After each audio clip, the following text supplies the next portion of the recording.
नमस्कार दोस्तों, मैं हूं गुमनाम और आप सुन रहे हैं हॉरर कहानी, वो भी मेरी जुबानी।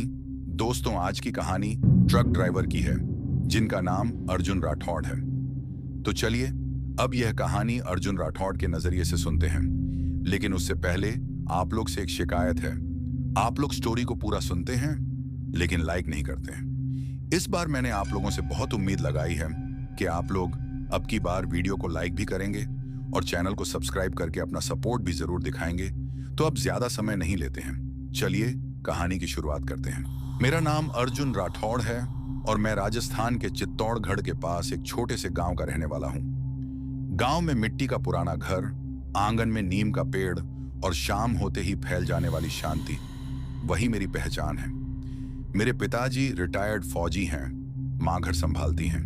मेरी पत्नी पूजा और छोटी बेटी सिया मेरी दुनिया है। घर का सारा खर्च, माँ की दवा, बेटी की स्कूल फीस, सब मेरी स्टीयरिंग पर टिका हुआ है। पिछले 14 साल से मैं बड़ा कंटेनर वाला 16 व्हीलर ट्रक चला रहा हूँ। 40 फीट लंबा कंटेनर, ऊपर कंपनी का नाम और कैबिन के ऊपर लिखा जय हनुमान ट्रांसपोर्ट, वही मेरी रोजी रोटी है। मेरे साथ हर लंबी ट्रिप पर मेरा सबसे करीबी दोस्त रहता है, कबीर अंसारी। लखनऊ का रहने वाला है। 8 साल से हम साथ सफर कर रहे हैं। ढाबा हो या बॉर्डर चेक पोस्ट, नींद हो या टेंशन, हम दोनों ने सब शेयर किया है। कबीर हमेशा मजाक करता रहता है, लेकिन जब वह चुप हो जाए ना, समझ लो बात सीरियस है। इस बार हमें एक बड़ा कॉन्ट्रैक्ट मिला था। कंटेनर के अंदर हैवी इंडस्ट्रियल जनरेटर और ड्रिलिंग मशीनें लोड थीं, जो गुवाहाटी, असम से उठाकर हमें अरुणाचल प्रदेश के पहाड़ी इलाके तवांग साइड एक गवर्नमेंट हाइड्रो प्रोजेक्ट तक पहुंचानी थी। मालिक ने सीधा बोला था, डिलीवरी लेट नहीं होनी चाहिए। पैसा डबल मिल रहा था, रिस्क भी डबल था। मैंने बिना ज्यादा सोचे हाँ कर दिया, क्योंकि घर की जरूरत ज्यादा बड़ी थी। राजस्थान से निकलते वक्त पत्नी ने ट्रक के टायर पर हल्दी पानी छिड़का और कहा जल्दी लौटना। पिताजी ने बस इतना कहा, पहाड़ का रास्ता संभाल के। उनकी आंखों में छुपा डर मुझे तब समझ नहीं आया था। पहले 2 दिन का सफर ठीक रहा। राजस्थान से उत्तर प्रदेश, फिर बिहार, फिर वेस्ट बंगाल, सीधा हाईवे, ट्रैफिक, हॉर्न, ढाबे, अब सब नॉर्मल। लेकिन जैसे ही हम असम पहुंचकर कंटेनर का फाइनल चेक करके पहाड़ी परमिट लेकर आगे बढ़े, माहौल बदलने लगा। हवा में नमी थी, पेड़ घने होते जा रहे थे। तीसरे दिन शाम तक हम अरुणाचल बॉर्डर के करीब पहुंच गए। जैसे ही हम अरुणाचल प्रदेश में एंटर हुए, रास्ता एकदम बदल गया। रोड पतली हो गई, एक तरफ सीधी खाई, दूसरी तरफ पहाड़ का कटा हुआ पत्थर। आसमान में काले बादल छा गए और थोड़ी ही देर में तेज बारिश शुरू हो गई। वाइपर फुल स्पीड पर चल रहा था, लेकिन फॉग इतनी घनी थी कि 20 मीटर आगे कुछ साफ नहीं दिख रहा था। कंटेनर भारी हुआ था, हर मोड़ पर ट्रक हल्का सा हिल जाता था। नीचे अंधेरी खाई, ऊपर से बारिश और बीच में हम। रात के करीब 9 बजे नेटवर्क भी चला गया। ना सिग्नल, ना आसपास कोई गाड़ी, बस जंगल की खामोशी और बारिश की आवाज। इसी बीच एक तेज मोड़ पर मुझे लगा जैसे कंटेनर के पीछे किसी ने जोर से थपथपाया हो। मैंने मिरर देखा, बारिश के अलावा कुछ नजर नहीं आया। कबीर ने पूछा क्या हुआ? मैंने कहा शायद पत्थर लगा होगा, लेकिन कुछ मिनट बाद फिर वही आवाज आई, इस बार और जोर से। मैंने ट्रक साइड में रोक दिया, इंजन बंद किया। बारिश की बूंदें कैबिन की छत पर जोर जोर से पड़ रही थीं। हम दोनों टॉर्च लेकर नीचे उतरे और कंटेनर के पीछे गए। दरवाजे पर गीले हाथों के निशान बने हुए थे, लंबे पतले, जैसे किसी औरत के हाथ। कबीर ने धीरे से कहा, ये अभी बने हैं। उसकी आवाज में पहली बार सच्चा डर था। तभी जंगल के अंदर से एक हल्की सी हंसी सुनाई दी, पतली, खींचती हुई, जैसे हवा के साथ घुल कर आ रही हो। हम दोनों जम गए। टॉर्च की रोशनी पेड़ों पर घूम आई, लेकिन कोई नजर नहीं आया। हम तुरंत कैबिन में वापस आए। मैंने इंजन स्टार्ट करने की कोशिश की, सेल्फ मारा, लेकिन इंजन ने साथ नहीं दिया। उस पल दिल तेज धड़कने लगा।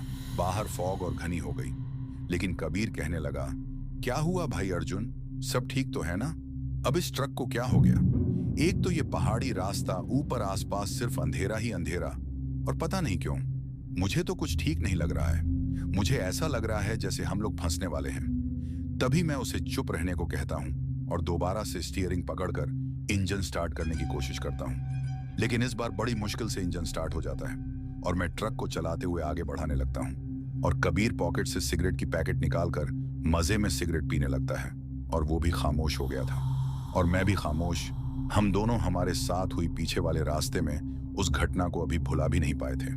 तभी अचानक से बारिश जो धीमी हो गई थी वह अचानक से तेज होने लगती है और ट्रक तो ठीक चल रहा था, लेकिन बारिश इतनी तेज हो गई थी कि रास्ता भी सही से नजर नहीं आ रहा था और चारों तरफ अंधेरा और बारिश की बूंदें फैली हुई थीं। और उस माहौल में अचानक से जब जब बिजली कड़कती थी ऐसा लगता था कि पहाड़ के ऊपर से हमारे ट्रक को कोई देख रहा है।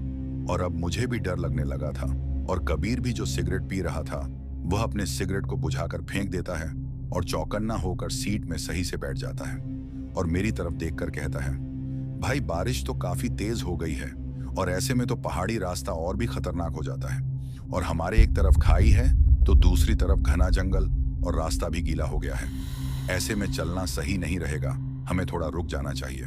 इसीलिए मैं कबीर की बात पर ध्यान देता हूँ और उसकी बात मुझे बिल्कुल सही लगती है क्योंकि बारिश बहुत ज्यादा ही तेज हो गई थी और ऐसे में एक्सीडेंट का भी खतरा होता है। इसीलिए मैं ट्रक को पहाड़ वाले साइड में धीरे धीरे ब्रेक मार देता हूँ और रोक देता हूँ, जिसके बाद हम दोनों बारिश धीमा होने का इंतजार करने लगते हैं। लेकिन बारिश थी जो धीमा होने का नाम ही नहीं ले रही थी और जहां हम दोनों और हमारा ट्रक रुका हुआ था वहां दूर दूर तक कोई आबादी या इंसानी घर नजर नहीं आ रहा था और हम दोनों पहाड़ के बीच वाले रास्ते में थे, ना तो ज्यादा ऊंचाई में और ना ही ज्यादा नीचे की तरफ। और यही वजह थी जो हम दोनों को ज्यादा परेशान कर रही थी क्योंकि यहाँ आसपास हम दोनों कोई ढाबा या किसी जगह पर रुक भी नहीं सकते थे। तभी अचानक से वही आवाज हंसने वाली दोबारा आने लगती है और कोई औरत धीरे धीरे हंस रही थी और वह आवाज माहौल को ऐसा बना रही थी जैसे पहाड़ हमारे ऊपर गिर जाएगा।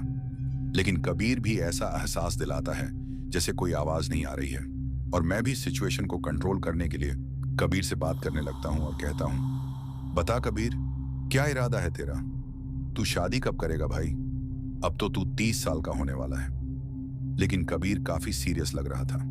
वह बिना कुछ कहे मेरे साइड मिरर में इशारा करके मुझे देखने को कहता है, लेकिन मैं कुछ समझ नहीं पाता। और तभी जब मैं साइड मिरर पे देखता हूं तो उस अंधेरे में कोई औरत जैसी चीज ट्रक के पीछे साइड वाले हिस्से में खड़ी होकर हम दोनों को देख रही थी। इसलिए मैं कबीर से कहता हूं, अरे कबीर, यह कौन है जो इतने अंधेरे में इस सुनसान पहाड़ी रास्ते में खड़ी है? तभी कबीर कहता है, हाँ भाई अर्जुन, मुझे भी कुछ ठीक नहीं लग रहा है। इतनी रात को, वह भी इस पहाड़ी रास्ते में जहां दूर दूर तक कोई गांव या शहर नहीं है, यहां यह औरत क्या कर रही है? लेकिन मैं अर्जुन को कहता हूं, अरे नहीं रे भाई कबीर, हो सकता है शायद यहाँ आसपास कोई छोटा सा गांव हो और यह औरत वहीं रहती होगी जो बारिश में फंस गई होगी। इसलिए कबीर भी खामोशी से हाँ में सर हिलाता है और मैं कबीर को कहता हूं, चल आगे चलते हैं, देखते हैं वह औरत कौन है। अगर होगा तो हम दोनों उसकी मदद करेंगे। लेकिन कबीर ऐसा करने से मना करता है। लेकिन बारिश भी धीमी हो गई थी, इसलिए मैं अकेले टॉर्च लेकर ट्रक से नीचे उतर जाता हूं और कबीर भी मजबूरी में मेरे वजह से ट्रक से नीचे उतरकर मेरे साथ उस औरत की तरफ बढ़ने लगता है। लेकिन हम दोनों जैसे ही उतरकर औरत की तरफ टॉर्च मारते हैं और करीब जाकर देखते हैं तो वहां कोई भी नहीं था। ऐसा लग रहा था जैसे पहाड़ हमारे साथ खेल खेल रहा है और कबीर के चेहरे का रंग उड़ जाता है। और मैं भी चारों तरफ देखने लगता हूं कि अभी तो यहाँ पे एक औरत जैसी कुछ खड़ी थी और अब यहाँ कोई नहीं है। ये कैसे हो सकता है? लेकिन मैं सोचता हूं शायद ये हमारा वहम होगा। इसीलिए मैं कबीर को वापस ट्रक के कैबिन की तरफ लेकर बढ़ने लगता हूं और तभी दोबारा से इस बार एक अजीब सी गुस्से वाली हंसी जैसी कोई आवाज आती है और हम दोनों दोबारा पीछे मुड़कर देखते हैं। लेकिन रास्ता अभी भी सुनसान था, वहां कोई भी नहीं थी। और अब हम दोनों बिना सोचे समझे डायरेक्ट ट्रक में चढ़ जाते हैं और बारिश भी रुक चुकी थी। इसलिए हम दोनों सफर जारी रखने के लिए मैं ट्रक की स्टीयरिंग को पकड़कर तेजी से ट्रक चलाने लगता हूं और रात के 2 बजे हमारा ट्रक उस पहाड़ी रास्ते में पहुंच जाता है जिसे जली हुई खाई के नाम से जाना जाता है, जहां एक बहुत लंबी खाई है और रास्ता काफी पतला है और दूसरी तरफ पहाड़ की वादियां फैली हुई हैं और यहाँ पे एक भी गलती हमारी जान तक ले सकती है। इसीलिए मुझे अपनी नींद को दूर करने के लिए चाय पीनी थी, लेकिन यहाँ आसपास दूर दूर तक कोई ढाबा या कुछ भी नजर नहीं आ रहा था। इसलिए मैं कबीर से सिगरेट मांगता हूँ और ट्रक को उस जली हुई खाई के आने से थोड़ा पहले रोक देता हूँ और सिगरेट पीने लगता हूँ। लेकिन सिगरेट पीते पीते अचानक से मेरे कान में कुछ फुसफुसाहट जैसी आवाज आती है। ऐसा लगता है कोई औरत कुछ बोल रही है, लेकिन वह किस भाषा में बोल रही है ये समझ नहीं आ रहा था। तभी कबीर कहता है, अर्जुन, क्या तुमने भी सुना? एक आवाज आ रही है। ऐसा लग रहा है कोई औरत हमारे आसपास कहीं नजदीक से ही कुछ बोल रही है। लेकिन मैं बात को घुमाने के लिए कबीर को खामोश कर देता हूं और कहने लगता हूं, चुप हो जा भाई, यहाँ आसपास डाकू भी रहते हैं। अगर उन्हें पता चल गया कि यहाँ कोई ट्रक खड़ी है और वह भी मशीन से भरी हुई, तो लूटने भी आ सकते हैं। तभी मैं जो सिगरेट पी रहा था उससे धुआं उठने लगता है और धुआं अचानक से एक औरत का डरावना चेहरा बनाने लगता है। इसलिए मैं अपने हाथ से उस धुएं को हटा देता हूं और कबीर भी यह सब देख रहा था और वह अब सीरियस हो चुका था और मुझे कहता है, देख भाई अर्जुन, तू कुछ समझ या मत समझ, लेकिन मैं जानता हूं कि जब से अरुणाचल बॉर्डर हमने पार किया है और जैसे ही यह पहाड़ी रास्ता शुरू हुआ है, तब से हमारे साथ अजीब चीजें हो रही हैं। और अर्जुन मुझसे बात कर रहा होता है और मेरी सिगरेट भी खत्म हो चुकी थी। इसलिए मैं ट्रक स्टार्ट करके वापस सफर शुरू करने का सोचता हूं और जली हुई खाई को जल्दी से पार करना चाहता था। इसलिए मैं जैसे ही इंजन स्टार्ट करने वाला होता हूं, तभी अचानक से ऐसा महसूस होता है जैसे पहाड़ी रास्ते से कोई साया सा कुछ गुजरा है और साइड मिरर में भी कुछ हलचल सी महसूस होती है। और मैं कबीर की तरफ देखता हूं तो कबीर भी कहता है, अभी मुझे भी महसूस हुआ है जैसे कुछ गुजरा है। लेकिन मैं जल्दी से स्टीयरिंग पकड़कर इंजन ऑन करके वापस सफर शुरू कर देता हूं और काफी देर तक जली हुई खाई वाले रास्ते को पार करने में गुजर जाता है, जो इतना खतरनाक था कि अगर वहां कोई ट्रक गिरता तो वह किसी को ऊपर से नजर भी नहीं आता। और देखते ही देखते वह जली हुई खाई पार करके मैं अब पहाड़ी इलाके को पीछे छोड़ने वाला होता हूं। तभी अचानक से हेडलाइट की रोशनी में मुझे रास्ते के बीच ट्रक के सामने एक औरत खड़ी नजर आती है और कबीर कहता है, रुक जा भाई, रुक जा, वरना एक्सीडेंट हो जाएगा। इसलिए मैं तेजी से झटपट ब्रेक लगाकर ट्रक को रोक देता हूं और कबीर कहता है, भाई यह औरत तो वैसे ही लग रही है जो हमें साइड मिरर पर पीछे वाले रास्ते में नजर आई थी, लेकिन ऐसा कैसे हो सकता है? और मैं काफी हॉर्न बजाता हूं और हम दोनों इंतजार करते हैं कि शायद यह औरत रास्ते से हट जाएगी। लेकिन यह औरत अपना चेहरा दूसरी तरफ घुमाए हुए रास्ते में खड़ी थी और हमारे सफर में पहले ही देर हो चुकी थी, इसलिए अब मैं और देरी नहीं कर सकता था। इसीलिए कबीर और मैं, हम दोनों हाथों में टॉर्च लेकर डरते डरते उस औरत की तरफ बढ़ने लगते हैं और वह औरत ट्रक की दूसरी तरफ अपना चेहरा घुमाए हुए रास्ते के बीच खड़ी थी। लेकिन हम दोनों जैसे जैसे उसके पास बढ़ रहे थे, वह धीरे धीरे जमीन में बैठ गई थी और मैं उस औरत के नजदीक जाकर उससे रास्ते से हटने को कहता हूं और रिस्पेक्ट से पूछने लगता हूं, आप कौन हैं जो इतनी रात को इस रास्ते में अकेले खड़ी हैं? लेकिन वह कुछ भी जवाब नहीं देती और कबीर भी हटने को बोलने लगता है, लेकिन कोई जवाब नहीं मिलता। और तभी अचानक से हम दोनों की टॉर्च की लाइट बंद हो जाती है और चारों तरफ घुप अंधेरा छा जाता है और ऐसा लगता है जैसे अब हम दोनों पर कोई हमला करेगा।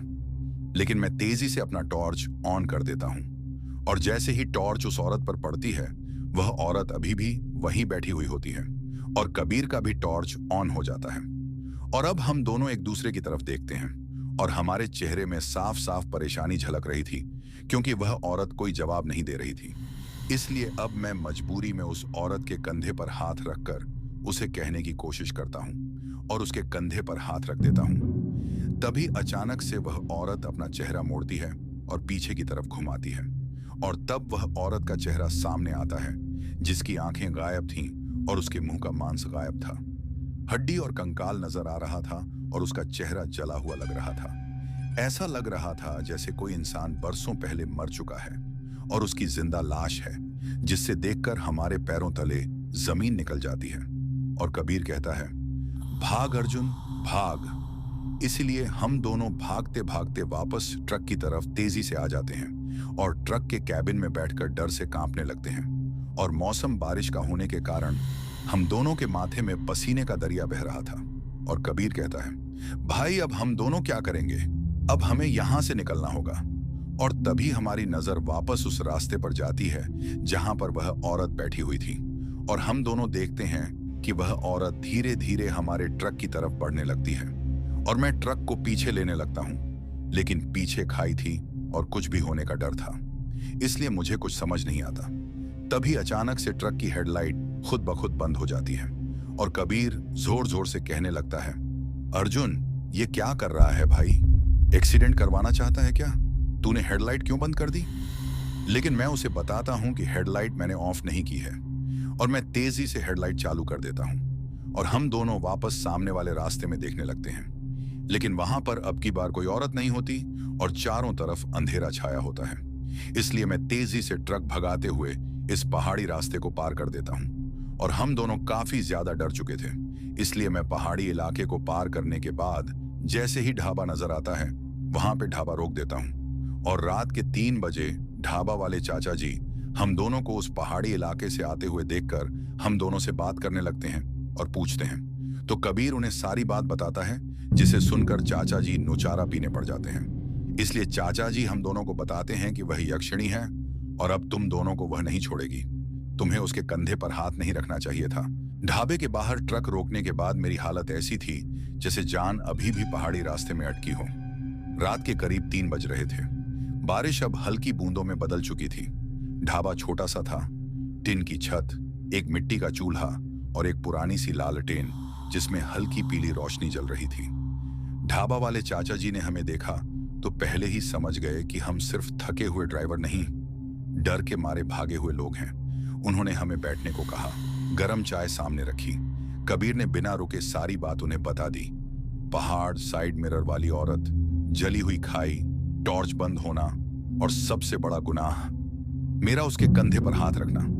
चाचा जी का चेहरा धीरे धीरे पीला पड़ने लगा। उन्होंने धीमी आवाज में कहा, तुम दोनों ने उस जगह उसको देख लिया और छुआ भी? मैंने सिर झुकाकर हाँ में जवाब दिया। चाचा जी ने लालटेन की रोशनी थोड़ी कम की और धीरे से बोले, वो चुड़ैल नहीं है बेटा, वो यक्षिणी है। उन्होंने बताया कि जहां से हम गुजरे थे उस पहाड़ी हिस्से को लोग जली हुई खाई इसलिए कहते हैं क्योंकि लगभग 20 साल पहले वहां एक बड़ा हादसा हुआ था। एक ट्रक खाई में गिरा था। कहते हैं उस ट्रक में एक जवान औरत भी थी जो किसी तांत्रिक के साथ भागकर जा रही थी। पहाड़ों में रहने वाले लोग चुपके से भैरव साधना करते थे। उस तांत्रिक ने पैसा और शक्ति के लालच में एक यक्षिणी को बुलाने की कोशिश की थी। चाचा जी ने बताया कि भैरव साधना में जब कोई सिद्धि अधूरी रह जाए या नियम टूट जाए तो बुलाई हुई शक्ति उस साधक को ही नष्ट कर देती है। कहते हैं उस रात तेज आंधी और बिजली में वो तांत्रिक और वो औरत दोनों जलकर मर गए, लेकिन साधना अधूरी रह गई। तब से चाचा जी बोले, वो शक्ति उस पहाड़ में अटकी हुई है। कभी चुड़ैल की तरह दिखती है, कभी यक्षिणी की तरह, लेकिन असल में वो एक बंधी हुई आत्मा है जो अपना स्पर्श देने वाले को छोड़ती नहीं। मेरे हाथ से चाय का कप हल्की सी कांप गया। कबीर ने घबराकर पूछा, अब क्या होगा चाचा? चाचा जी ने सीधा मेरी तरफ देखा। तुमने उसके कंधे पर हाथ रखा है, उसने तुम्हारी पहचान पकड़ ली। उन्होंने बताया कि यक्षिणी सीधा नुकसान नहीं करती, पहले सपनों में आती है, फिर सफर में दिखती है, फिर आदमी को अपनी तरफ खींचती है और जब आदमी अकेला होता है तब वो अपना असली रूप दिखाती है। मैंने डर के मारे पूछा, इसका कोई इलाज है? चाचा जी बोले कि पास ही पहाड़ के दूसरे हिस्से में एक पुराना भैरव मंदिर है जहां एक बूढ़े साधु रहते हैं। सिर्फ वही कुछ कर सकते हैं, वरना यक्षिणी जिस पर निशान लगा दे उसका सफर लंबा नहीं होता। रात भर हम ढाबा पर ही रुक गए, लेकिन नींद हम दोनों की आंखों से कोसों दूर थी। सुबह होने से पहले ही मुझे एक अजीब सपना आया। मैं वहीं पहाड़ी रास्ते पर खड़ा था, जली हुई खाई के किनारे फॉग छाई हुई थी और वो औरत, वो यक्षिणी मेरे बिल्कुल पीछे खड़ी थी। इस बार उसका चेहरा जला हुआ नहीं था। वो धीरे से मेरे कान के पास आकर फुसफुसाई, तुमने मुझे छुआ है, अब तुम कहीं नहीं जाओगे। मैं झटके से उठ गया, सांस तेज चल रही थी। कबीर मुझे देख रहा था। उसने धीरे से कहा, भाई, रात में तू नींद में किसी से बात कर रहा था। ढाबे के बाहर सुबह की हल्की रोशनी फैल रही थी। पहाड़ शांत थे, लेकिन मुझे पता था यह खामोशी तूफान से पहले वाली है। चाचा जी ने कहा था कि साधु बाबा से मिलना पड़ेगा और अब हमें वापस उसी पहाड़ी रास्ते की तरफ जाना था। वही पहाड़, वही जंगल, वही जली हुई खाई और शायद वही यक्षिणी जो अब मेरा नाम जानती थी। सुबह होने से पहले ही चाचा जी ने हमें जगा दिया। उन्होंने सीधा कहा कि अगर जान बचानी है तो देर नहीं करनी चाहिए। ढाबे से लगभग 7 किलोमीटर ऊपर पहाड़ की एक पुरानी पैदल पगडंडी से एक भैरव मंदिर पड़ता है। वहीं एक बूढ़े साधु रहते हैं जो इस पहाड़ी इलाके की पुरानी शक्तियों के बारे में जानते हैं। मैं और कबीर डर के बावजूद वहां जाने के लिए तैयार हो गए। मंदिर पहाड़ के किनारे पर बना हुआ था। छोटा सा पत्थर का मंदिर, सामने त्रिशूल और आसपास घंटियां जो हवा में हल्की सी बज रही थी। फॉग अभी भी पहाड़ों पर लिपटी हुई थी। साधु बाबा का रूप देखकर ही समझ आ गया कि वह आम इंसान नहीं है। लंबी जटाएं, माथे पर भस्म, हाथ में रुद्राक्ष की माला। जैसे ही हम नजदीक गए, उन्होंने बिना देखे ही कहा, तुम दोनों उससे मिल आए हो। मेरे पैर ठिठक गए। मैंने सब सच बता दिया। कंधे पर हाथ रखना, उसका जला हुआ चेहरा, फुसफुसाहट। साधु बाबा ने गहरी सांस ली और बोले, वह यक्षिणी है। उसे किसी ने भैरव साधना में बांधने की कोशिश की थी। साधना अधूरी रह गई। अब वह किसी जीवित शरीर में स्थिर होना चाहती है। तुमने स्पर्श किया, अब उसका निशान तुम पर है। कबीर ने घबराकर पूछा, बाबा, क्या वह यहां तक आ सकती है? साधु ने सीधा कहा, वह आ चुकी है। उस पल हवा एकदम ठंडी हो गई। मंदिर के पीछे के पेड़ जोर जोर से हिलने लगे। घंटियां अपने आप बजने लगीं और फिर धुंध के बीच एक सफेद साया उभरने लगा। वही औरत। इस बार उसका रूप और भी भयानक था। बाल जमीन तक लटक रहे थे, चेहरा आधा जला हुआ, आंखों की जगह काली खाली गड्ढे। कबीर पीछे हट गया। मेरा गला सूख गया। यक्षिणी धीरे धीरे मंदिर की सीढ़ियों पर चढ़ने लगी।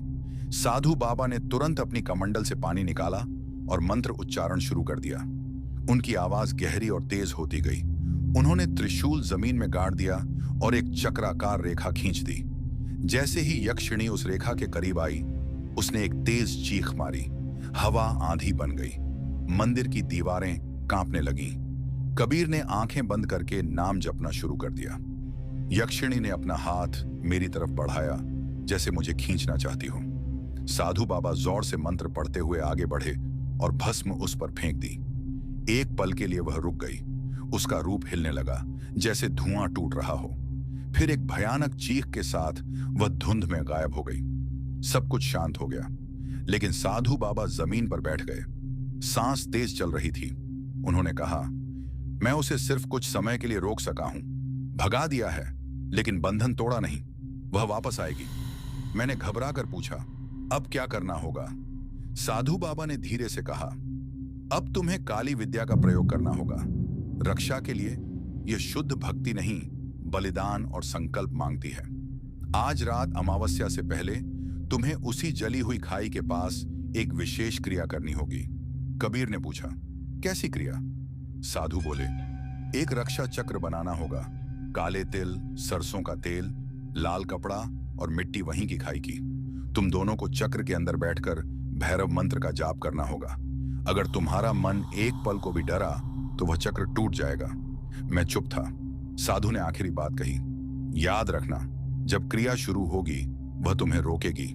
तुम्हारी आंखों के सामने किसी अपने का रूप लेकर खड़ी होगी, लेकिन बाहर कदम रखा तो जीवित वापस नहीं आओगे। पहाड़ के ऊपर फिर से बादल गिरने लगे थे। हमें वापस उसी जगह जाना था। इस बार भागने के लिए नहीं, बल्कि सामना करने के लिए। और मुझे महसूस हो रहा था कि यक्षिणी दूर कहीं से हमें देखकर मुस्कुरा रही है। बेटा, अगर जान बचानी है तो काली विद्या की पूरी क्रिया करनी होगी, और वह भी आज ही, रात के ठीक 3 बजे, पुरानी श्मशान भूमि में। कबीर शेख, मेरा सबसे पुराना दोस्त, जो मेरे साथ इस बड़े कंटेनर वाले ट्रक पर क्लीनर और को ड्राइवर था, चुप खड़ा सब सुन रहा था। उसकी आंखों में डर साफ था, लेकिन वह मेरे लिए खड़ा था। हमारी गाड़ी कोई आम ट्रक नहीं थी। 40 फुट का लाल रंग का कंटेनर ट्रेलर, जिस पर कंपनी का नाम बड़ा सा लिखा था। उसके इंजन की गरज आमतौर पर हमें हिम्मत देती थी, लेकिन उस रात वह भी चुप सा लग रहा था। साधु बाबा ने हमें जंगल के उस मोड़ पर रुकने को कहा, जहां से श्मशान भूमि तक मिट्टी का पतला रास्ता जाता था। पुरानी श्मशान भूमि, शक्तिपीठ के पास वहां पहुंचते ही हवा ठंडी नहीं, बर्फ जैसी हो गई। जमीन पर पुरानी राख पड़ी थी, एक कोने में जली हुई लकड़ी का ढेर, और बीच में एक बड़ा सा बरगद का पेड़। उसकी जड़ों से ऐसे लग रहा था जैसे जमीन ने अपने हाथ बाहर निकाल दिए हों। साधु बाबा ने एक लाल कपड़ा जमीन पर बिछाया। उस पर काले तिल, सिंदूर, एक चमकता हुआ छोटा सा खंजर और मिट्टी का दिया रखा। अर्जुन, बाबा ने कहा, क्रिया के दौरान कुछ भी हो, दायरे से बाहर मत आना। और कबीर, तू अपने दोस्त का हाथ कभी मत छोड़ना। रात के ठीक 3 बजे बाबा ने मंत्र जाप शुरू किया। AUM क्रीं कालिकाय नमः। हवा अचानक गोल गोल घूमने लगी। बरगद के पत्ते जोर से हिलने लगे। श्मशान की राख हवा में उड़कर दायरे के चारों तरफ घूमने लगी। और फिर वह आई, यक्षिणी। पहले एक लाल धुआं सा बना, फिर उस धुएं से दो चमकती आंखें। धीरे धीरे उसका रूप साफ होने लगा। लंबे खुले बाल, पैर जमीन को छुए बिना, हवा में लटकता शरीर और होंठों पर अजीब सी मुस्कुराहट। तुम मुझे भगा सकते हो? उसकी आवाज एक साथ हजार औरतों की तरह गूंजी। कबीर का हाथ मेरे हाथ में कांप रहा था। यक्षिणी ने जोर से चीख मारी। दिया बुझ गया। अंधेरा इतना गहरा हो गया कि मुझे अपनी सांस भी सुनाई देने लगी। साधु बाबा ने तेज आवाज में मंत्र बढ़ाया। उन्होंने अपने हाथ की माला तोड़कर जमीन पर पटक दी। जैसे ही माला जमीन से टकराई, दायरे के चारों तरफ नीली आग जल उठी। यक्षिणी ने हाथ बढ़ाया, लेकिन जैसे ही उसका हाथ नीली आग से टकराया, वह पीछे हट गई। उसके चेहरे पर पहली बार गुस्सा था। यह सिर्फ कुछ समय के लिए है, बाबा चीखे। इसे पूरी तरह रोकने के लिए बलि देनी होगी। मेरा दिल जोर से धड़कने लगा। कौन सी बलि? मैंने पूछा। बाबा की आंखें सीधा मेरी तरफ उठी। खून की बलि, लेकिन जान की नहीं। अपना खून दान करना होगा, वरना यह तुम दोनों को जिंदा नहीं छोड़ेगी। यक्षिणी ने जोर का झटका दिया। नीली आग कमजोर पड़ने लगी। कबीर ने बिना सोचे अपनी जेब से छुरी निकाली और अपनी उंगली काट दी। खून जमीन पर टपका, लेकिन बाबा ने चीख कर रोका। नहीं, सिर्फ अर्जुन का खून चलेगा। इसने पहली बार इसे ललकारा था। मैंने खंजर उठाया, हाथ कांप रहा था। यक्षिणी मेरे बिल्कुल सामने आ चुकी थी। उसका चेहरा मेरे चेहरे से बस एक हाथ दूर। मुझे अपना बना लो, सब दुख खत्म हो जाएगा, उसने धीरे से कहा। उस पल एक अजीब सा सुकून महसूस हुआ, जैसे मैं सब छोड़कर बस उसके साथ चला जाऊं। लेकिन कबीर की चीख ने मुझे होश में लाया। अर्जुन, होश में रह। मैंने अपनी हथेली पर गहरा छेद कर दिया। खून जमीन पर गिरा। साधु बाबा ने तुरंत उस खून को सिंदूर में मिलाकर मंत्र पढ़ते हुए दायरे के बीच फेंका। जमीन कांप उठी। यक्षिणी ने इतनी तेज चीख मारी कि लग रहा था मेरे कान फट जाएंगे। उसका रूप धुंधला होने लगा। लाल धुआं फिर से हवा में बिखरने लगा। आखिरी पल में उसकी आवाज गूंजी, मैं वापस आऊंगी जब तुम सबसे कमजोर होगे। और वह गायब हो गई। श्मशान फिर से शांत हो गया। मैं घुटनों पर गिर गया। हाथ से खून बह रहा था। कबीर ने तुरंत कपड़ा बांध दिया। साधु बाबा जमीन पर थक कर बैठ गए। यह सिर्फ शुरुआत थी। पूरी मुक्ति के लिए तुम्हें एक और बड़ी क्रिया करनी होगी। इस बार शक्तिपीठ के अंदर, और वहां गलती की गुंजाइश नहीं होगी। दूर खड़ा हमारा बड़ा कंटेनर ट्रक अंधेरे में खामोश था, लेकिन मुझे साफ महसूस हो रहा था। कंटेनर के अंदर से किसी ने धीरे से लोहे की दीवार पर खुरच लगाई। खर्रार, कबीर ने भी सुना। हम तीनों ने एक साथ ट्रक की तरफ देखा। यक्षिणी चली गई थी, या फिर अब वह हमारे साथ कंटेनर के अंदर सफर कर रही थी। साधु बाबा ने जब कहा था कि यक्षिणी मेरे खून से बंध चुकी है, तब मुझे लगा था वह बस डरा रहे हैं। लेकिन असली डर तो उसके बाद शुरू हुआ। हम वापस हाईवे पर आ गए। 40 फुट का हमारा कंटेनर ट्रक अंधेरे को चीर कर बढ़ रहा था। इंजन की आवाज पहले हमेशा हिम्मत देती थी, लेकिन अब हर गियर चेंज के साथ मुझे लगता था जैसे कोई मेरे पीछे बैठा हो। कबीर स्टीयरिंग के पास बैठा मुझे देख रहा था। तू ठीक है ना अर्जुन? मैं बस हाँ में सिर हिला देता। लेकिन सच यह था, मैं ठीक नहीं था। उस रात जब मैं ट्रक के स्लीपर केबिन में सोया, तब पहली बार वह मेरे सपने में आई। सब कुछ लाल था। जमीन, आसमान, हवा, सब लाल धुएं से भरा हुआ, और बीच में वह यक्षिणी। इस बार उसका रूप और भी साफ था। लंबे काले बाल हवा में तैर रहे थे। पैर जमीन को छुए बिना हवा में थे। आंखें सीधा मेरी आंखों में। अर्जुन, उसने धीरे से कहा, तुमने मुझे अपना खून दिया है। अब मैं तुमसे दूर नहीं। मैं हिलना चाहता था, लेकिन शरीर जैसे जम गया था। 7 दिन, उसने मुस्कुराते हुए कहा। सिर्फ 7 दिन के अंदर अगर अंतिम क्रिया नहीं हुई, तो मैं तुम्हारा शरीर अपना बना लूंगी। उसने हाथ बढ़ाया। जैसे ही उसकी उंगली मेरी छाती को छुई, मैं झटके से उठ गया। पसीना मेरे कपड़ों तक भीग चुका था। कबीर ने लाइट ऑन की। फिर से वही सपना? मैंने चुपचाप हाँ कर दी। अगला दिन सामान्य लग रहा था, लेकिन धीरे धीरे अजीब चीजें शुरू हो गईं। मैं स्टीयरिंग पकड़ता तो कभी कभी आंखों के कोने में लाल साया दिखता। रियर व्यू मिरर में कभी अपना रिफ्लेक्शन धीरे धीरे मुस्कुराता हुआ लगता, जबकि मैं मुस्कुरा नहीं रहा होता। तीसरे दिन से मेरी तबीयत गिरने लगी। बुखार बिना वजह 102 तक पहुंच जाता। डॉक्टर को दिखाया, रिपोर्ट सामान्य। लेकिन रात होते ही शरीर भारी हो जाता, जैसे कोई अंदर से नियंत्रण ले रहा हो। चौथे दिन एक और खौफनाक बात हुई। हम एक ढाबे पर रुके थे। मैं पानी लेने गया। जब वापस आया, कबीर मुझे घूर रहा था। तू 5 मिनट से यहीं खड़ा था और हवा में किसी से बात कर रहा था, उसने धीरे से कहा। मैंने कहा, मैं तो पानी लेने गया था। उसने सिर हिला दिया। अर्जुन, तुझे याद नहीं? तू कह रहा था, हाँ मैं तैयार हूं। मेरी रीढ़ की हड्डी में ठंड सी दौड़ गई। रात को फिर सपना आया। इस बार मैं श्मशान में नहीं था। मैं अपने ट्रक के कंटेनर के अंदर खड़ा था। अंधेरा, सिर्फ एक हल्की लाल रोशनी। यक्षिणी मेरे बिल्कुल पास खड़ी थी। तुम थक गए हो अर्जुन, उसने मेरे कान के पास फुफकारा। मैं तुम्हें शक्ति दे सकती हूं, दर्द खत्म कर सकती हूं, बस मुझे अपना बना लो। उसने अपना हाथ मेरे सिर पर रखा। इस बार मैं चीख नहीं पाया। सुबह जब आंख खुली, कबीर मुझे जोर जोर से हिला रहा था। अर्जुन, तेरी आवाज बदल गई थी। तू नींद में हंस रहा था, लड़की की आवाज में। मैंने बोलने की कोशिश की, लेकिन एक पल के लिए मेरी आवाज सच में बदल गई, पतली और 2 लोगों की एक साथ। कबीर पीछे हट गया। 5वें दिन साधु बाबा का फोन आया। अर्जुन, वक्त कम है।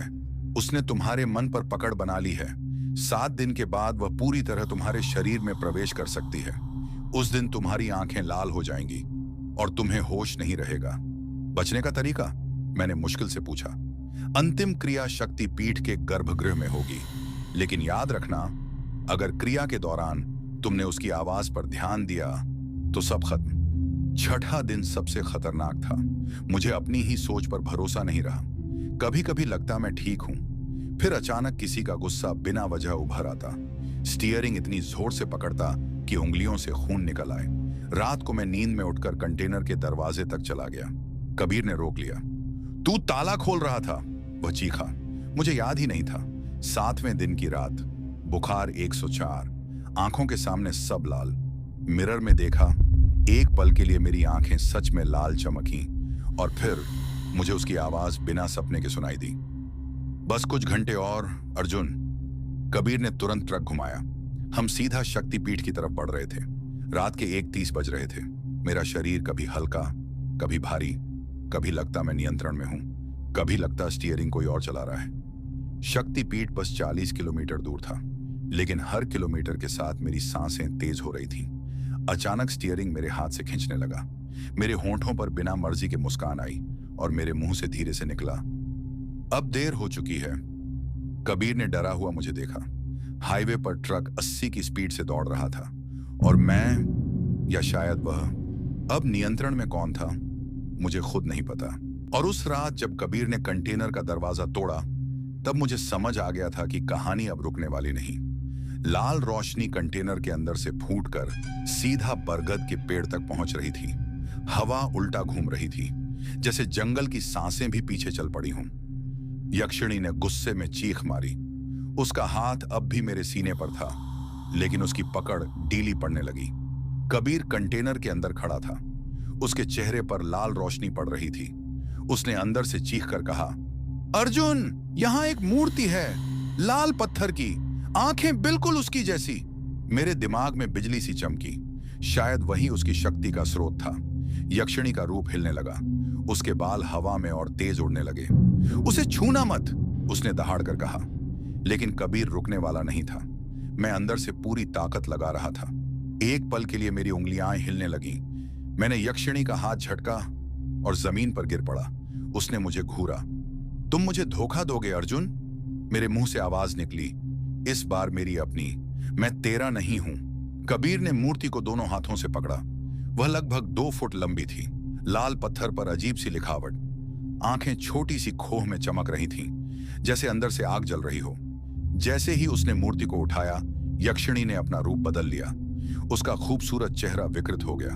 आंखें गहरी काली, मुंह से लंबी जीभ बाहर निकल आई। पैर जमीन को छूने लगे, लेकिन उल्टे वह सीधा कबीर की तरफ छपी। मैं दौड़ना चाहता था, पर पैर भारी थे। कबीर ने मूर्ति को कंटेनर से बाहर फेंका, सीधा राख भरी जमीन पर। मूर्ति जमीन से टकराते ही एक तेज धमाका हुआ। जमीन में दरार पड़ गई। यक्षिणी एक पल के लिए हवा में जम गई। पागल, उसने चीख कर कहा, अगर यह टूटी तो तुम दोनों भी नहीं बचोगे। कबीर ने मुझे देखा। अर्जुन, फैसला अभी करना होगा। मुझे साधु बाबा की बात याद आई। मूर्ति तोड़ने वाला बच नहीं पाता, लेकिन अगर न तोड़ी तो मैं हमेशा के लिए उसका हो जाता। मैंने जमीन से खंजर उठाया, वही जो श्मशान में छोड़ा गया था। मैंने कबीर की तरफ देखा। उसकी आंखों में डर था, लेकिन भरोसा भी। जो होगा साथ में होगा, उसने कहा। यक्षिणी अब पूरी ताकत से हमारी तरफ बढ़ रही थी। हवा तूफान बन चुकी थी। बरगद की जड़ें हिल रही थीं। ट्रक का केबिन जोर जोर से हिल रहा था। मैं मूर्ति के पास पहुंचा। उसकी लाल आंखें मुझे घूर रही थीं। अचानक मेरे दिमाग में आवाज गूंजी, मत करो, मैं तुम्हें सब कुछ दे सकती हूं। मां का चेहरा दिखाई दिया। हाईवे पर अपनी पहली सैलरी का दिन याद आया।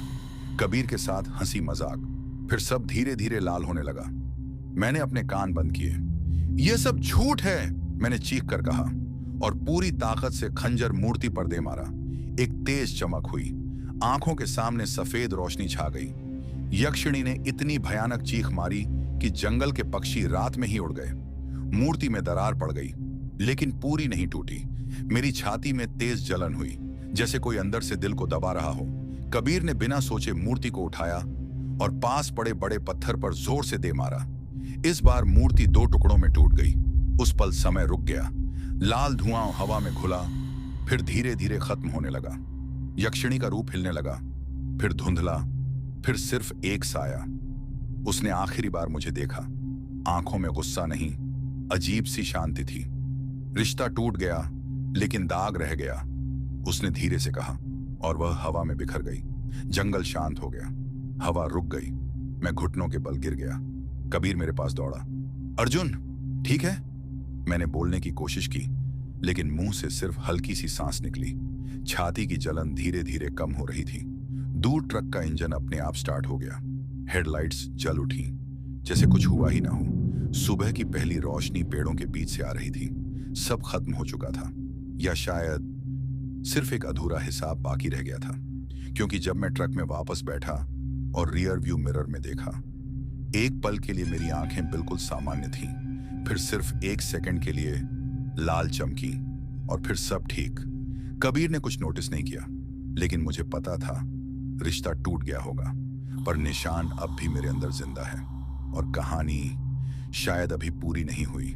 और मुझे लगा था मूर्ति टूटने के बाद सब खत्म हो गया। सुबह की रोशनी जंगल पर पड़ रही थी। बरगद का पेड़ बिल्कुल शांत था। राख हवा में नहीं उड़ रही थी। कबीर ने ट्रक स्टार्ट किया और हम बिना पीछे देखे वहां से निकल गए। 2 दिन तक सब नॉर्मल रहा। न कोई सपना, न कोई लाल साया, न मिरर में चमकती आंखें। मुझे लगा शायद दाग वाली बात बस डर था। लेकिन तीसरे दिन रात को, जब हम हाईवे के एक सुनसान स्ट्रेच पर थे, अचानक रोड के बीच कोई खड़ा दिखाई दिया। कबीर ने ब्रेक लगाया। हेडलाइट की रोशनी में वह सफेद धोती, लंबी दाढ़ी और हाथ में त्रिशूल लिए खड़े थे। साधु बाबा। हम दोनों तुरंत ट्रक से उतर गए। उनका चेहरा पहले जैसा शांत नहीं था।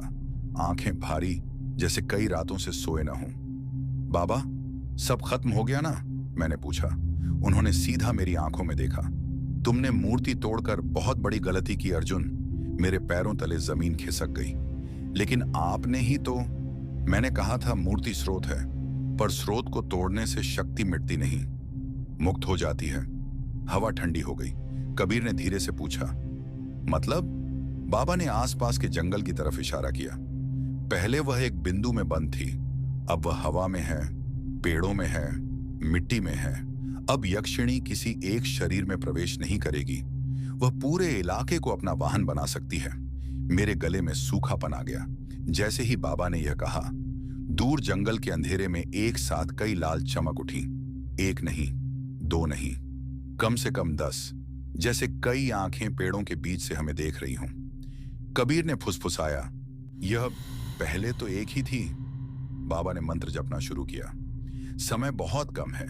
मूर्ति के टुकड़े कहाँ हैं? वहीं श्मशान में छोड़ दिए, मैंने कहा। बाबा ने सिर पकड़ लिया। तुम्हें तुरंत वापस चलना होगा। अगर किसी ने उन टुकड़ों को छू लिया तो शक्ति और बढ़ जाएगी। तभी हाईवे के दूसरे किनारे एक ट्रक रुकता दिखाई दिया। 2 आदमी नीचे उतरकर जंगल की तरफ बढ़ने लगे। शायद उन्हें कुछ चमकता हुआ दिखा था। मैंने और कबीर ने एक दूसरे को देखा। अगर वह टुकड़े किसी और के हाथ लग गए। बाबा ने जोर से त्रिशूल जमीन में गाड़ा। जमीन से हल्की सी कंपन उठी। अर्जुन, तुम्हारा दाग अब भी है। तुम उसकी उपस्थिति महसूस कर सकते हो। आंखें बंद करो। मैंने आंखें बंद की। तुरंत लाल धुआं नजर आया। इस बार एक रूप नहीं, छोटे छोटे टुकड़े हवा में तैरते हुए, जैसे शीशे के कांच के टुकड़े। हर टुकड़ा किसी और चेहरे में बदल सकता था। मैंने आंखें खोली। वह फैल रही है। बाबा ने हाँ में सिर हिलाया। अब यह लड़ाई सिर्फ तुम्हारी नहीं रही। अगर उसे वापस बंद नहीं किया गया तो अगले कुछ दिनों में इस इलाके में अजीब हादसे शुरू हो जाएंगे। लोग बिना वजह गायब होंगे। सपनों में लाल औरत दिखाई देगी। और फिर उन्होंने बात अधूरी छोड़ दी। कबीर ने सीधा सवाल पूछा, बंद कैसे करेंगे? बाबा ने गहरी सांस ली। एक ही तरीका है। जिसने मूर्ति तोड़ी उसी को अपने खून से नए स्रोत को बांधना होगा। लेकिन इस बार सिर्फ खून नहीं, इच्छा भी देनी होगी। मतलब? मैंने धीरे से पूछा। तुम्हें अपनी मर्जी से उस शक्ति को अपने अंदर समेट कर फिर मंत्र से बांधना होगा। अगर सफल हुए तो वह दोबारा किसी मूर्ति में सिमट जाएगी। अगर असफल तो? कबीर ने घबरा कर कहा। बाबा की आंखें अंधेरे में और गहरी लग रही थीं। तो तुम जिंदा रहोगे, पर तुम नहीं रहोगे। हवा में फिर से लाल चमक तेज होने लगी। हाईवे पर खड़े दूसरे ट्रक के आदमी जंगल में घुस चुके थे। अचानक उनमें से एक की चीख गूंजी। फिर सब शांत। सिर्फ पेड़ों के बीच से हल्की सी हंसी। एक नहीं, कई हंसी, जैसे कई आवाजें एक साथ मुस्कुरा रही हों। कबीर ने मेरा कंधा पकड़ा। अर्जुन, फैसला अभी करना होगा। बाबा ने मंत्र जाप शुरू कर दिया। जंगल का अंधेरा धीरे धीरे हाईवे की तरफ बढ़ रहा था। मुझे अपनी छाती में फिर से वही हल्की सी जलन महसूस हुई। दाग जिंदा था। अब सवाल यह था, क्या मैं दोबारा उस अंधेरे को अपने अंदर आने दूंगा, या इस बार कहानी किसी और मोड़ पर जाकर खत्म होगी? हाईवे की लाइट्स एक एक करके ब्लिंक करने लगी और अंधेरा धीरे धीरे सब कुछ निगलने लगा। और उस रात मुझे समझ आ गया था कि असली अंधेरा यक्षिणी नहीं, धोखा था। हाईवे की लाइट्स एक एक करके बुझ रही थी। जंगल से लाल धुआं रास्ते पर फैल रहा था। दूर से आने वाली हवा में चीखों की हल्की गूंज थी। साधु बाबा त्रिशूल पकड़े मंत्र जाप कर रहे थे। लेकिन इस बार उनकी आवाज में वह पवित्रता नहीं थी जो पहले थी। कुछ और था, एक अजीब सी लालच। अर्जुन, उन्होंने तेज आवाज में कहा, आंखें बंद करो, शक्ति को महसूस करो, उसे अपने अंदर आने दो। कबीर ने तुरंत बीच में बोल दिया, बाबा, पर आपने तो कहा था इसे बंद करना होगा। बाबा ने उसे घूर कर देखा। बंद करना है, पर मेरे तरीके से। उस पल मुझे सब याद आया। मूर्ति तोड़ने से पहले भी बाबा ने हमें डायरेक्टली मना नहीं किया था। उन्होंने बस इतना कहा था कि जो तोड़ेगा वह बच नहीं पाएगा। उनकी आंखों में जो चमक थी वह डर की नहीं थी, वह इंतजार की थी। हवा में लाल धुआं और घना हो गया। जंगल के पेड़ों के बीच से छोटी छोटी लाल रोशनियां तैरती हुई हाईवे की तरफ आ रही थीं, जैसे टुकड़े जो किसी एक जगह जमा होना चाहते हों। बाबा ने त्रिशूल जमीन से निकाला और सीधा मेरे सीने के दाग पर उसकी नोक रख दी। तेज जलन हुई। तुम ही माध्यम हो, बाबा धीरे से बोले। सालों से मैं इस शक्ति को खोज रहा था। मूर्ति सिर्फ बंधन थी, मुझे उसे मुक्त करना था। और तुम दोनों सिर्फ मोहरे। कबीर का खून खौल गया। मतलब आपने हमें जानबूझकर इसमें फंसाया? बाबा हल्का सा मुस्कुराए। शक्ति को सीधा छूना असंभव है, लेकिन जिस पर उसका दाग हो उसके थ्रू मैं उसे बांध सकता हूं। जब वह तुम्हारे अंदर पूरी तरह समेट जाएगी, मैं मंत्र से उसे अपने वश में कर लूंगा।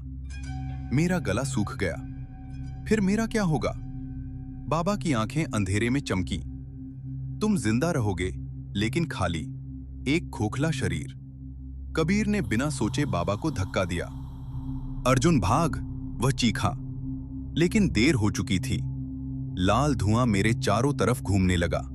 छोटे छोटे रोशनी के टुकड़े सीधा मेरे सीने के दाग की तरफ खींचने लगे, जैसे लोहे को चुंबक खींचता है। मैं घुटनों पर गिर गया। मुझे महसूस हो रहा था शक्ति वापस मेरे अंदर आ रही है।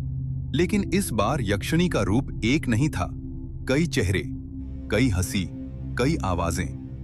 बाबा ने तेज मंत्र जाप शुरू किया। उनके चारों तरफ काली हवा का चक्र बन गया। उन्होंने त्रिशूल मेरे सीने में जोर से दबा दिया।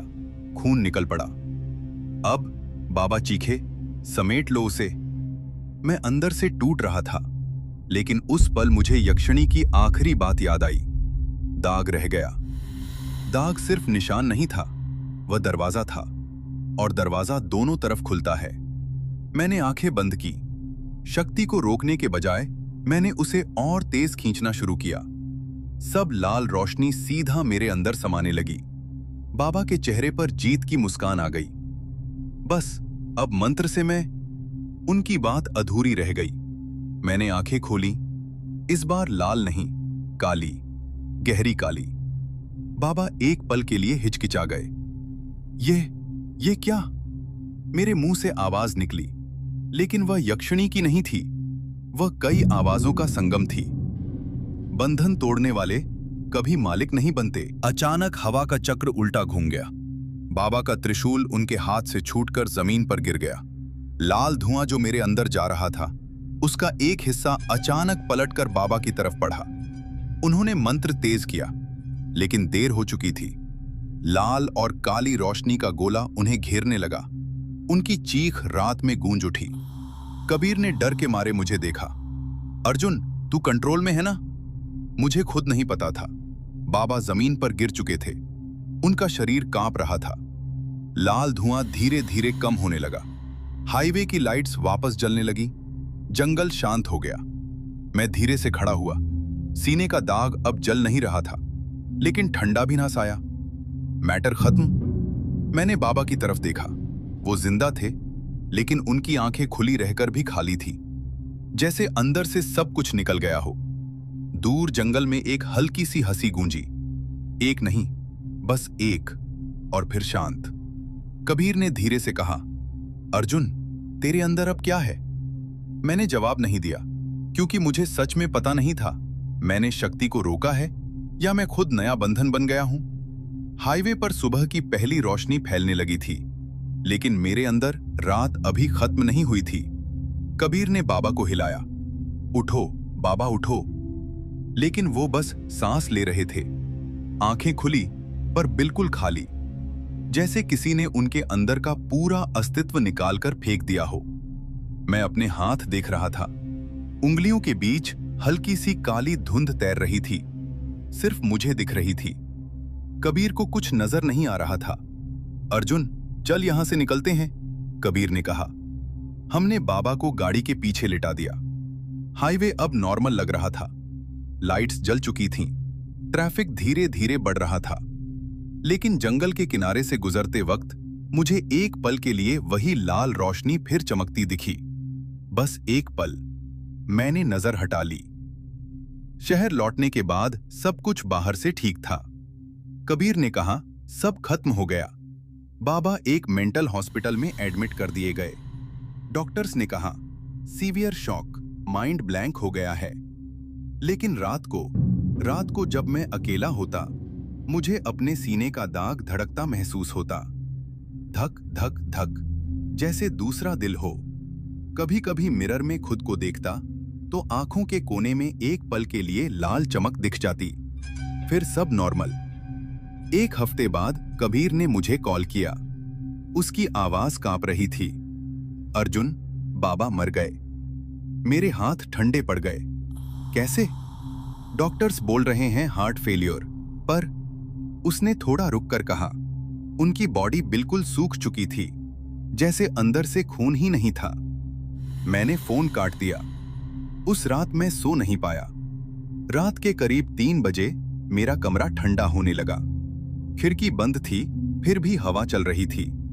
और फिर वह हंसी।